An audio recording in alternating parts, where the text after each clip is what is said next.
First level warning ఇచ్చాం, మళ్ళీ తగ్గిపోయిందని చెప్పారు.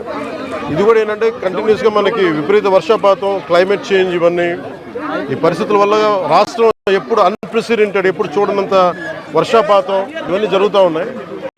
ఈ నేపథ్యంలో ఇది ప్రత్యేకించి ఇప్పుడు లోపలికి వెళ్ళి చూస్తుంది వైఎస్ఆర్ కాలనీ, జగనన్న కాలనీ పేరు ఏదని అనుకోండి. ఇది బేసిక్ ఇది ఒక 32 ఎకరాలు 33 ఎకరాల స్థలం. ఇది దాదాపు ఒక 2000 పైచులకు లబ్ధిదారులు. దీంట్లో ఉన్నదేమో ఇప్పుడు ప్రస్తుతం 10% మంది జనాభా ఉన్నారు. 10% మట్టుకే.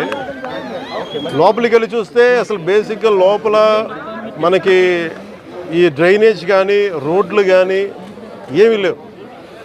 కనీసం వాళ్ళు అడిగేది అంటే కనీసం ఇప్పుడు దీనికి కనీసం బ్రిడ్జ్ చేయమని అడుగుతూ ఉన్నారు. చిన్నపిల్లలు ఇరుక్కుపోయారు అది ఇది అని. ఆ విషయంగా వస్తున్నాం.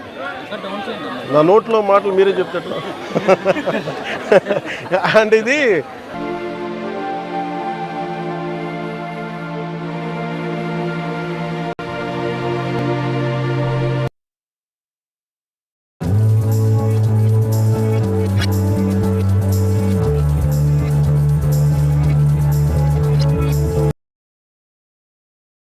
మరెన్నో వీడియోల కోసం మా ఛానల్ ని సబ్స్క్రైబ్ చేసుకుని పక్కనే ఉన్న బెల్ ఐకాన్ ని క్లిక్ చేసి యాక్టివేట్ చేసుకోండి.